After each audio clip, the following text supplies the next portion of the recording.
Fire crews in the West are finally getting help this evening from slowing winds and rising humidity. But a wave of wildfires has already claimed up to 24 lives across Oregon, Washington, and Northern California. In Oregon alone, 500,000 people have had to flee, and dozens are missing. Special correspondent Kat Wise reports from Salem, Oregon.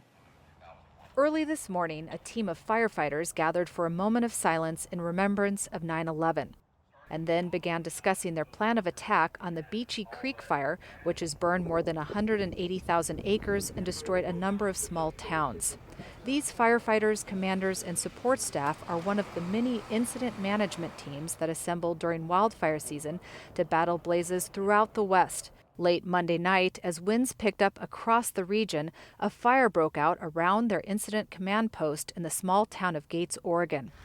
As the fire quickly spread, the group, which totaled about 380, many of whom were staying in tents and campers outside the post, began a battle to save their own building. As I walked out of the incident command post behind the building, the huge field that was behind it was completely engulfed in flame. Randall Reish is the public information officer for the team. The wind was blowing, the fire embers were flying everywhere, trees were coming down, electrified wires all over the place, roads impassable, and firefighters having to take chainsaws and buck those logs and get them out of the way so we could pass through. And everybody was able to work through that in a very dynamic and difficult situation without any recorded injuries. Is quite amazing. Reish and many others lost personal belongings. Some are still wearing the same clothes they had on Monday night. More significantly, the team lost critical gear and equipment.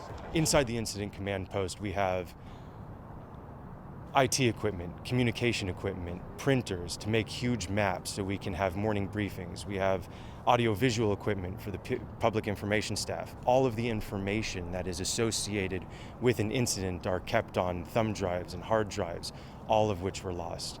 Despite all those losses, the team managed to reassemble by the next evening at this new command post in Salem.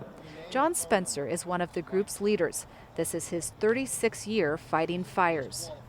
The resources are thin, and so to get out on the line and have enough coverage, we don't. And so we are setting our priorities and meeting the fire where it forces our hand at certain communities and trying to engage so that we can protect life and property. Having your command center burned to the ground and having to evacuate that area under a very stressful situation was for many of us, has never happened before. And then the fire activity that we saw and how it's expanded to such a large scale over the whole state of Oregon and the Northwest, kind of shocking to all of us that have been around a while. Across Oregon, about 1 million acres have been set ablaze, and about 500,000 people have been ordered to evacuate, roughly 1 in 10 residents. The city of Portland declared a state of emergency as fires bore down on surrounding suburbs. Crews around the state have been navigating exceedingly difficult conditions. Unpredictable weather patterns change fire lines by the minute. State officials estimate they need twice as many firefighters on the ground as they have now. Oh my God. At the same time, there are fears some residents are not heeding evacuation orders, spurred in part by conspiracy theories and misinformation circulating online. Local police departments have had to squash rumors fires were caused by arsonists on both the far left and far right. Meanwhile, in California, the North Complex fire, which exploded in size earlier this week, has become the state's deadliest of the year. The fire has wreaked havoc in small towns across Butte County, which was also the site of California's deadliest fire ever, the 2018 Camp Fire, which claimed 85 lives. There's a lot of folks up here that went through the Camp Fire and other fires that, lost their place and or had to be evacuated for a month. They're really traumatized from this fire. In Berry Creek, a small town of about 500, fires left behind little but rubble and twisted metal, and authorities fear the devastation in places like this means the death toll will likely go up. Back in Salem, the team here planned to take advantage of a change in weather today to finally make some progress on containing the Beachy Creek fire. They'll have 6 more days before their 2-week shift is over. Then they'll be off for 2 days and back on the fire lines. Forecasters say they are hoping for cooler air and moisture over the coming days, which would really help firefighters. Judy? So, Kat, tell us a little more about the concern about fire crews. Right now, the worry about resources and people power. Yes, that's right, Judy. Randall Reich, who you saw in the piece, he told us today that they're really trying to provide a lot of support to the firefighters on the lines and the team members who went through this difficult firefighting experience we highlighted in our story.